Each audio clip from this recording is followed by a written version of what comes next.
Hello. Hi, This is my son Crosswhite and Cassie Crosswhite. Amen.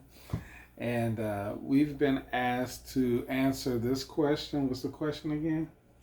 What kind of boundaries protect your marriage, and how do you divorce proof your marriage? Okay, so it's two questions Right. essentially in one.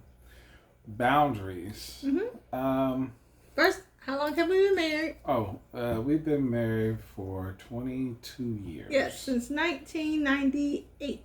Yes, and we have been together for 25 years. Yes, since 95. Since 95. So, uh, The 90s.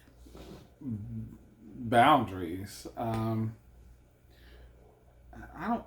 Well, we have boundaries as far as we know that we want to protect one another. So our greatest boundary is protection of one another, not just in the physical sense, but also spiritually, mentally, physically. Um, I should want to protect her at all costs, and she should want to protect me at all costs. And that kind of is our greatest boundary, is making sure that we don't hurt one another. Um, any kind of sense, like I said, physically, mentally, spiritually. Um, and so that's the greatest boundary that we have. We determined a long time ago that we were going to try to, or we were going to be faithful to one another, and we have been for 22 years, 25 25 years. years together. And so that's been the greatest. That's been the greatest boundary. Is again protection. That's what I think. I mean, what do you think? Yeah, well, you have to set it before you get married. So your boundaries have to be set before you get married. So anything that's not really set before, you kind of can expect during. So if they're doing it while you're dating, it's going to continue when you get married. Mm-hmm. So if you don't set those boundaries before you get married, then whatever you had before is what's going to continue. Just because you got married doesn't mean anything's going to get changed or people are going to become more faithful. That's kind of what we've seen in doing marriage counseling and helping other people, that whatever is going on with them now or presently is what's been going on in the past most of the time. Sometimes things change for them, but most of the time it's just a continuation of stuff from the past.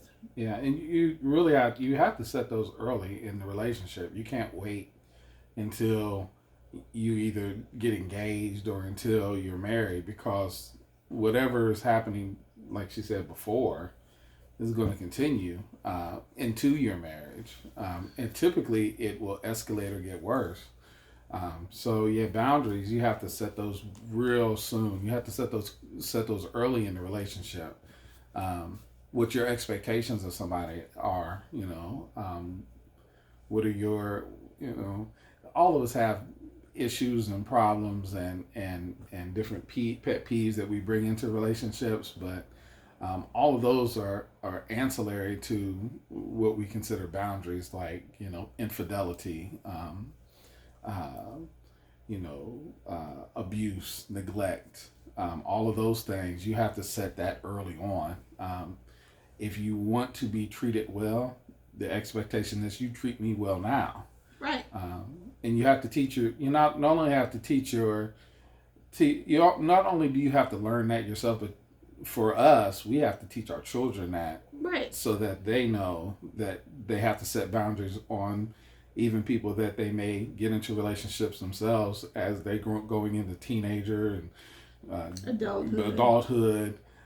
So you have to we have to set those things now. Be the example. Exactly, and I think that our parents kind of set us up for that kind of stuff. They were an example. Even though my mom was single all my life, she didn't really show that she was dating around or anything. She was a great example. Mm-hmm. So and his parents were together the whole time that they were married, and they was a great example for him and grandparents for him, and so you just kind of have to be an example, and it's sometimes people don't have that example, so the example has to start with you. So everybody knows that what's wrong and what's right, so you have to be the example if you don't have examples that were set for you. Yeah.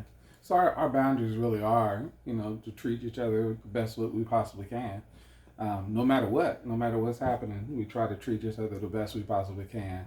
And, you know, we everybody pushes buttons, but we know what buttons not to push. And you have to have a great edit button in your relationship. Right, you do. Because you can't say everything that comes to your mind. No, definitely not. That's the boundary. Do not say everything that comes to your brain. No, that is a boundary. There's certain things that you just need to swallow and keep it moving. Yes. So, yeah. As far as as far as divorce proofing our relationship, when we started our relationship, and when we got serious and we were talking about marriage, and when we got engaged, one of the first things that we said to one another is, we're not going to bring up the word divorce in any argument, in any situation, in any problem. That will never be the first option.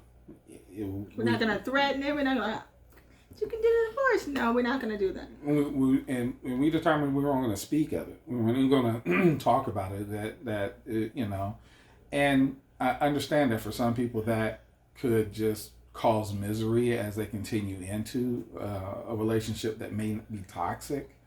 But at the same time, if you have a good relationship, you want to keep it that way. And so the best way to do that is not to throw out bombs. I mean, and you should never just threaten people with divorce. And divorce is a bomb. It's the nuclear option in your relationship, and nobody walks away from it unscathed. No. I mean, it's disastrous in every situation that we've ever seen. And like I said, 22 years of being married and 20 years of ministry, of, you know, counseling couples and talking to couples. Every time we've seen divorce enter into the relationship, it is nuclear. There are rarely any occasions where it was smooth. It was never smooth. It's never smooth. And if there's children involved, it's really messy. Yeah, it gets worse. And so it's the nuclear option. So that was never an option for us. And so for us, it's always been, let's work this out no matter what's happening. Through every hill, through every mountain, through every valley, is just work it out. Right. And we started out with our relationship. We said that, you know, if there's any time you don't want to be with me, then just tell me. And then, you know, fine, we'll get out like that. Don't cheat. If you don't want to be with me anymore, leave. You know, just be like, okay, I'm done. Don't, you know, spend years messing around and playing around and have somebody over here and over there, bringing in all kinds of disease, and you just don't even know what's out there, as we can see with the pandemic.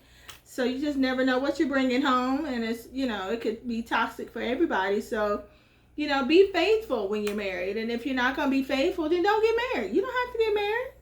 You don't have to get married. It's not a rule that you have to get married. So if you don't think you can be faithful to your one person, then don't do it. Because, you know, it's just going to be a mess for you. Then you bring in kids and it's going to be a mess for them.